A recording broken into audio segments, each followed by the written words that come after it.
Salutations chaleureuses bien-aimés dans le Seigneur et bienvenue à nouveau à l'école du sabbat, votre émission d'études, de partage, d'échange de la parole de Dieu qui vous parvient chaque semaine sur les antennes de PPT TV. Et après la 10e leçon de ce 4e trimestre de l'an 2023, nous voici dans la 11e leçon qui n'est autre que la deuxième partie de la 10e leçon qui a pour titre la mission auprès de non-atteints. La mission auprès des non-atteints. Et pour approfondir cet enseignement, je reçois sur ce plateau deux frères avec lesquels nous allons partager cette leçon. Je reçois le frère Ézéchiel. Bienvenue frère Ézéchiel. Merci. Vous vous portez très bien. Je me porte à merveille. Gloire au Seigneur. Également, nous recevons sur ce plateau le frère Bruno. Bienvenue frère Bruno. Merci beaucoup. Vous vous portez très bien. Oui, Dieu soit loué. Gloire au Seigneur. C'est avec eux que nous allons partager cet enseignement ensemble avec vous, de partout où vous nous suivez. Mais avant que nous puissions aller plus loin dans cet enseignement, invoquons la présence du Seigneur. Frère Ézéchiel. Eh bien, pour la prière. Éternel Dieu, tu es si grand. Pourtant, tu as choisi de parler au travers des ondes si faibles. À cause de ta bonté et à cause de ta grâce, à cause des âmes de tes enfants que tu voudrais sauver, viens parler aujourd'hui à tes enfants. Viens changer leur cœur. Au nom de Jésus-Christ, nous te prions. Amen. Amen. Amen. La mission auprès des non-atteints, la deuxième partie, et le verset de mémoire se retrouve dans le livre de Matthieu, le chapitre 15, le verset 28. Matthieu, le chapitre 15, le verset 28, où nous allons lire ce qui est écrit. Alors Jésus lui dit, « Femme, ta foi est grande, qu'il te soit fait comme tu veux. » Et à l'heure même, sa fille fut guérie. Alors Jésus lui dit, « Femme, ta foi est plus grande, qu'il te soit fait comme tu veux. » Et à l'heure même, sa fille fut guérie. C'est l'histoire de Jésus avec une certaine dame d'une certaine nationalité que nous allons d'ailleurs découvrir dans cet enseignement d'aujourd'hui qui nous parle de la mission auprès de gens qui sont pas encore atteints et qui sont difficiles d'être atteints. Je regarde cette approche qui a été dite dans cette leçon avec ce sondage de l'ONU de l'année 2018 qui suggère qu'il serait possible que 55% de toute la population vivant sur la planète de la Terre habiterait dans des zones urbaines. Cela veut dire que 45%, à peu près 45% de la population mondiale seulement vit dans les zones reculées ou les zones... Et ce sondage estime que en 2050, à peu près 68% de toute la population de la Terre sera en train de vivre dans des grandes agglomérations. Et cela fait des grandes agglomérations la cible privilégiée de l'Évangile. Et on voit dans l'histoire de Jésus qu'il a compris cela. Il a compris cela et il a essayé de dépasser les limites. Avant cette leçon, je n'arrivais pas à m'imaginer que Jésus soit parti au-delà même de Jérusalem, au-delà d'Israël. En réalité, la leçon de cette semaine est en train de vouloir nous révéler que Jésus était allé même au-delà d'Israël pour aller toucher même de zones encore non atteintes. Et je me posais la question de savoir quelles sont les spécificités de personnes vivant dans les zones urbaines comparativement à ceux des zones rurales qui fait d'eux des personnes en danger d'être non atteints par l'évangile. Les gens qui vivent dans les zones urbaines. Merci beaucoup. Au village et en ville, les choses sont totalement différentes parce que en ville, d'abord, il y a plusieurs langues. Oui. Ce qui fait que si moi j'ai une langue maternelle, ma langue natale, dans laquelle je voudrais bien plus partager l'évangile, à cause du fait que je risque de trouver des gens qui ne partagent pas la même langue, ça c'est d'abord un problème. Ouais. Mais en ville aussi, il y a des problèmes, des coûts de vie. Ouais. tout le monde il court par-ci, par-là, il cherche l'argent, il travaille. Les gens ne sont pas stables en ville. Ouais. C'est aussi un problème parce que pour apprendre aussi l'évangile, il faut qu'on ait du temps pour s'asseoir, entendre des choses et méditer là-dessus. Ouais. Mais il y a aussi cette question des tribalisme, ça arrive. Ouais. Régionalisme, celui-ci il est doux. Nationalisme. Nationalisme, ça arrive. Mais il y a aussi la question de la santé et de l'environnement. Ça cause problème dans des grandes villes. Alors ces éléments, je pense que constituent par moments un danger. Et Dieu soit loué qu'on peut braver, pourvu que les gens des grandes cités apprennent aussi de Jésus. Peut-on dire que ces aspects-là cet aspect-là de choses fait que la mission dans les zones urbaines soit un peu plus difficile que dans les zones un peu plus reculées? Oui, parce que vous voyez déjà, cela peut facilement être un défi Oui. pour l'évangile. Imagine, je me rencontre avec une personne, déjà le fait que je suis moi, Ouais. je suis d'une tribu quelconque, le fait que peut-être je suis noir, le fait que je suis ce que je suis, déjà cette personne a une méfiance envers moi. Ouais. Ou moi-même, j'ai des méfiances envers la personne. Ouais. Et déjà, j'ai du mal à... Ça crée comme des barrières. Oui. Et déjà, vous voyez aussi avec ces réalités, des fois, on a aussi des préjugés sur les gens. Ouais. On ne connaît pas la personne, mais déjà, on a une idée, on se fabrique des idées sur la personne, et tout ça, ça devient des choses qui enfreignent l'évangile. Ah oui, parce que nous rendons compte qu'en réalité, dans de grandes agglomérations, il y a cette difficulté de faire parvenir l'évangile. Parce que finalement, qui reçoit l'évangile dans les grandes agglomérations? Parce que tout le monde est occupé, tout le monde est embrouillé. Finalement, que pourrait signifier aller au-delà de nos limites, aller au-delà de nos régions, aller au-delà de tout ça? Parce que finalement, dans des grandes agglomérations, c'est très difficile d'accéder aux gens. Oui. À la limite de choses, on peut dire que même les gens des grandes agglomérations sont irréligieux, pratiquement. Oui, vous savez que l'endroit où il fait beau vivre, Ouais. c'est chez soi à la maison. Ouais. Mais quand on lit l'histoire du fils prodigue, on se rend compte que le cadet était perdu en dehors de la maison, Bien mais sûr. l'aîné lui-même, il était perdu même à la maison. En ville, on a comme l'impression que les gens, ils sont bien. Nous-mêmes, nous pensons que quand nous sommes en ville, tout va bien. Et même spirituellement, il y a une prolifération de religions, des églises, tout ça. Ah oui. Tu vois qu'en ville, il y a une cacophonie. Oui. Tu viens avec ton message, je viens avec mon message, et tous nous disons, ça c'est la vérité, ça c'est la Bible. C'est pourquoi le frère a dit qu'il y a de la méfiance. Oui, on se méfie. Parce que c'est finalement tout le monde qui frappe à ma porte, il amène le même message. Bon, pas le même message. Il amène Le même Christ, Christ, mais ouais. dedans il y a vraiment des choses différentes. Alors, dans la ville, nous devons tous apprendre. Mais il est bon de voir les gens qui sont en ville et d'avoir pitié d'eux comme Christ le faisait. De comprendre que même dans ceux qui pensent qu'ils sont dans la joie, dans le bonheur, ils peuvent être dans le faux. Nous pouvons être dans le faux. D'où le besoin d'apprendre l'évangile, le vrai. On va revenir sur ces choses. J'aimerais qu'on se penche sur l'expérience des enfants d'Israël dans l'ancien temps. Lorsque je rentre dans le livre de Juges, le chapitre 3, on voit comme une sorte d'interdiction que Dieu a formulée au travers de son serviteur.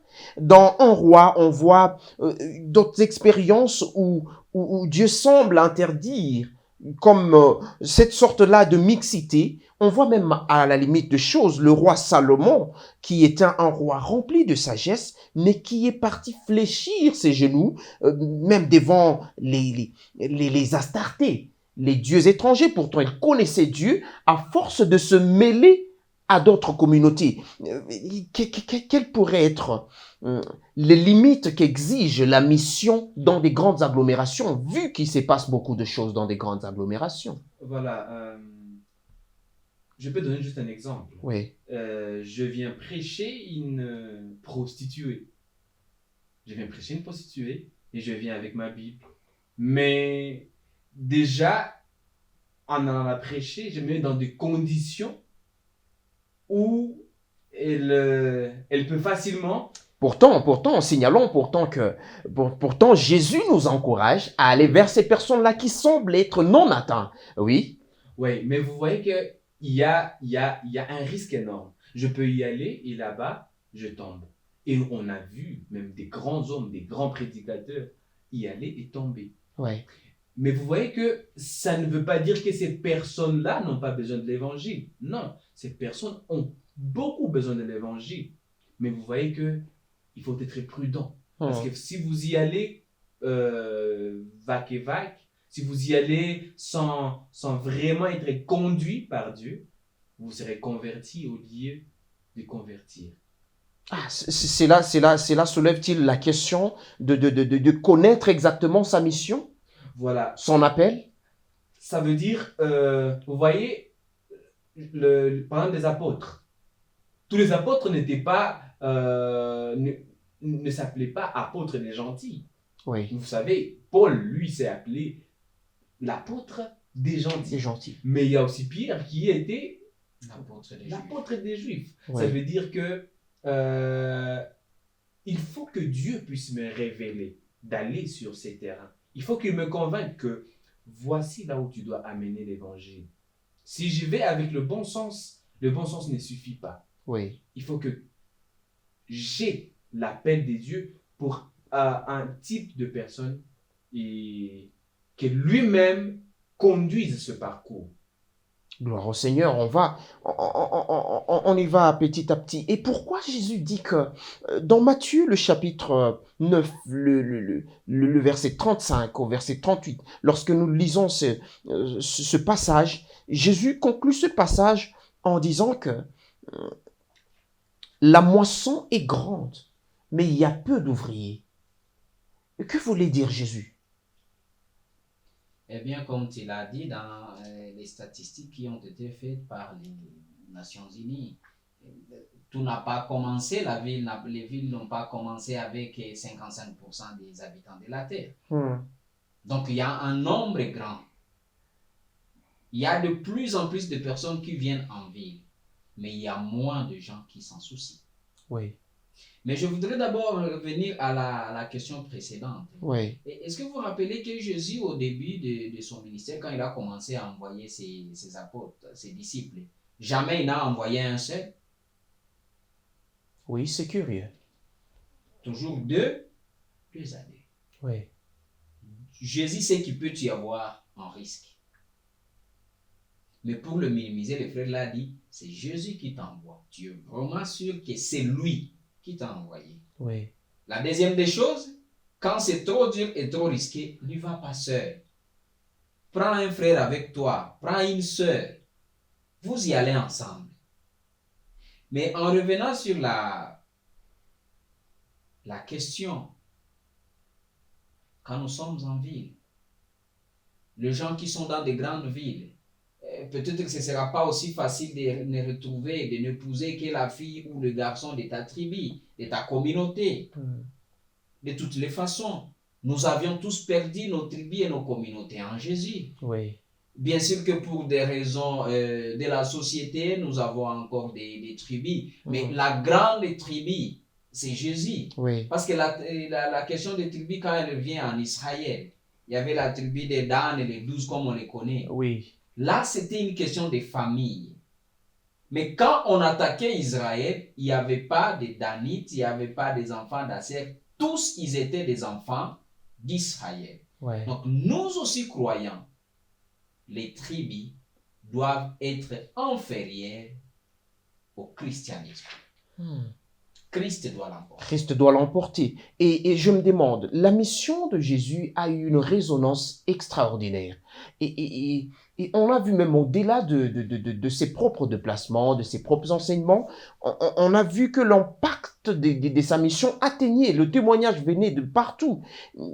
Serons-nous à mesure dans notre mission pour des zones pas encore atteintes? Serons-nous à mesure d'avoir l'impact comme l'impact qu'avait la mission de Jésus? Déjà,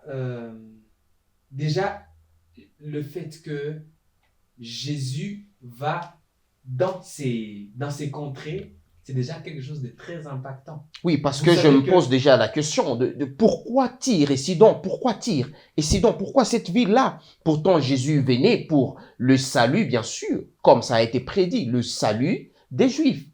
Oui, vous voyez déjà que le juif, il est très méfiant. Oui, Il met tant de barrières pour le juif. C'est lui qui a la vérité. Et vous savez que pour la plupart des confessions religieuses, c'est nous qui avons la vérité. Tout le monde Oui. dira que c'est nous qui avons la vérité. Mm. Et qu'est-ce que ça fait? Nous mettons des barrières. Il y a aussi un autre aspect à voir. Ces pays qui étaient autour d'Israël pouvaient être des pays ennemis. Bon, vous savez, la Syrie, tous ces pays avaient un jour été en conflit avec C'est conflit, Israël. mais oui, Mais regardez, Jésus va dans ces contrées. oui, Et pas seulement y aller, mais il fait aussi les mêmes miracles qu'il fait où c'est? en Israël. En Israël. Vous voyez déjà cet amour, cette attention. Jésus a pitié même des gens qui ne sont pas de son peuple. Mm. Et déjà, ça c'est impactant. Vous voyez que le chrétien, il doit aller au-delà des barrières. Mm. Et ces actes, surtout, dans les leçons précédentes, on a parlé de l'amour, doit aller au-delà. Parce que aimer quelqu'un de sa race, de son église, c'est tout à fait normal. Mm. Mais Jésus va au-delà. Il est capable de faire du bien même aux personnes qui ne sont pas de sa tribu. Et là même, je vois cette histoire de Matthieu 15, Matthieu le chapitre 15. Il y a une histoire si intéressante de la discussion de Jésus avec une femme identifiée dans la Bible par Luc comme étant une étrangère et qui a eu même une discussion farouche avec Jésus ou à la limite de choses, on peut dire que Jésus l'a minimisé, l'a ridiculisé, Carrément descendu. il a carrément... et quand je lis cette histoire, je me demande, mais qui était la cible? Quelle était la visée de Jésus dans cette histoire? Parce qu'on voit d'abord, c'est une étrangère, et Jésus, premièrement, il la traite vraiment comme une étrangère, et par la suite, il la récupère comme ayant une grande foi, et puis ça prête à confusion. Jésus ciblait qui dans cet enseignement, pour nous aussi aujourd'hui? Avec un œil moins regardant, on dirait que sa cible, c'était la femme. Mais je n'y crois pas. La cible de Jésus dans cette histoire, c'était les Juifs. La femme a été utilisée, à cause de sa foi bien sûr, Ouais. comme un bon matériel didactique. Même quand vous voyez le début du speech de Jésus, lui-même il accepte de dire à la femme en toi, je ne suis pas venu pour toi. Tu n'es même pas digne, tu n'es qu'un chien. Ouais. Je ne peux pas. Et les Juifs là, ils applaudissent, ils sont d'accord. Puisque ce sont eux qui ont dit, renvoie cette femme, elle nous dérange. Ouais, ouais. Mais Jésus voulait apprendre aux Juifs. À vous qui pensez que vous avez la foi, que vous connaissez déjà mieux, à vous qui pensez que vous n'avez plus besoin de rien concernant la parole de Dieu, il leur dit, tu as une grande foi. ce qu'il n'a pas dit aux Juifs. Oui. On apprend aux Juifs que c'est vrai, l'évangile, le Messie, ils viennent de vous. Mais les personnes que vous négligez, elles ont aussi la foi. Peuvent éprouver, peuvent Elles avoir. ont besoin du Messie. Ces personnes-là que vous pensez que non, elles ne méritent pas, elles ont aussi envie qu'on leur présente. Ouais, dans une des leçons, on a dit, et d'ailleurs la leçon passée, on a dit non, présentez aux gens la vérité, qu'ils la refusent tout en sachant ce qu'elles ont refusé, s'ils veulent refuser. Oui. Jésus explique. Et je pense que même dans un endroit le moins espéré, on y trouve d'ailleurs une plus grande foi. Dans l'histoire de la Bible avec Jésus, les endroits où les personnes qui ont été retrouvées avec la plus grande foi, parce que même je crois un Romain, Jésus a dit, je n'ai jamais vu une aussi grande foi en Israël. Ces personnes, elles ont la foi. Mais la foi, elle doit venir de ce que l'on entend. Peut-être que ces personnes ont la croyance, ont une certaine conviction. Mais la foi biblique, elle vient de ce que l'on entend. Et ce que l'on entend vient de la parole de Dieu. Apportons aux gens la parole de Dieu afin qu'ils croient en la vérité. Oh. Et dans l'histoire de la mission de l'apôtre Pierre, comme vous en avez parlé, il y a une vision que l'apôtre a d'une nappe qui descend du ciel. Il y a toutes sortes d'animaux et on lui dit tue et mange. Et finalement, il est contrarié, il ne tue pas, il ne mange pas. Et après, il vient se révéler que la vision signifiait autre chose. Comment pouvons-nous en arriver à éprouver une telle compassion en l'endroit d'autres personnes avec lesquelles nous ne partageons pas les mêmes croyances, les mêmes origines et tout ça, afin de leur partager le salut que nous avons reçu?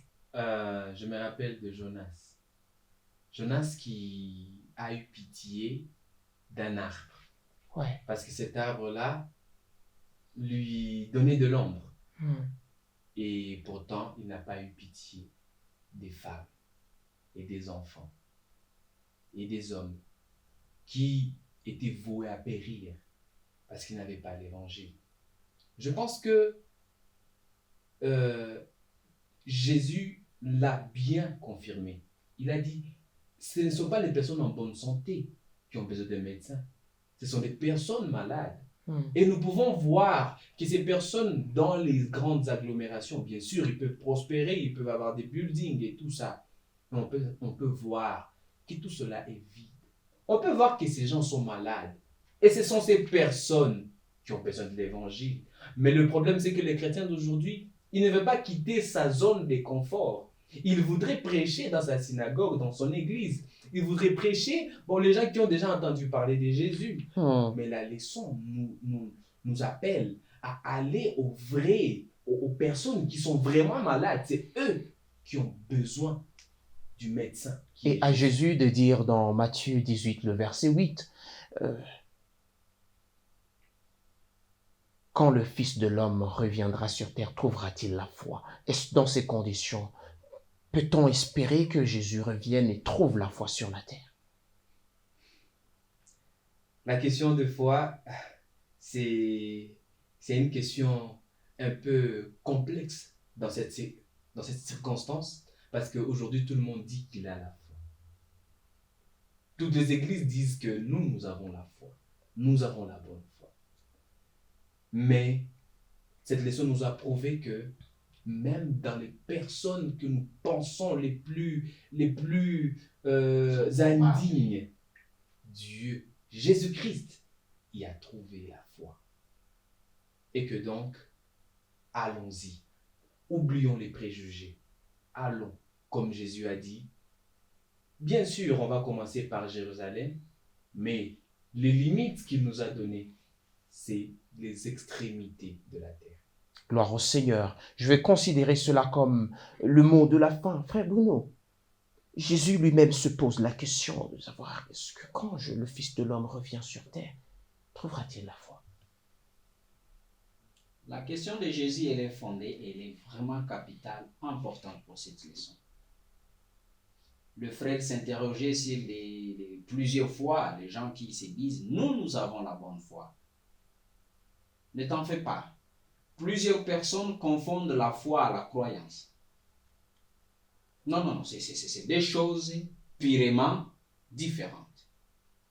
Les croyances sont du genre la conviction. Oui. Mais quelqu'un peut être convaincu dans une fausseté. Ça reste tout de même Une sa croyance, ouais. C'est ça que les gens ont dans plusieurs églises. Mais la foi dont il est question ici, c'est comme l'apôtre définit la foi. Or, la foi est une ferme assurance. Ouais. La ferme assurance de la foi de la Bible ne peut venir que de celui qui est ferme. Le seul qui soit ferme, le seul qui ne change pas, c'est Jésus. C'est Jésus. Une démonstration, voilà, des choses que tu as apprises de celui-là qui ne change pas, toi tu le mets en pratique. Alors Jésus dit, est-ce que quand je reviens, je trouverai des gens qui pratiquent mon Père? Est-ce que quand je reviendrai, je trouverai des gens qui font l'œuvre de mon Père? C'est ça la foi. Pas des tambours, pas des publicités à la télé ou à la radio, non. Les œuvres de Dieu. C'est la foi que Jésus voudrait rencontrer quand il revient. Les œuvres de la foi. Cette leçon est si profonde. Elle est si grande. Mais elle nous appelle à quitter, à aller.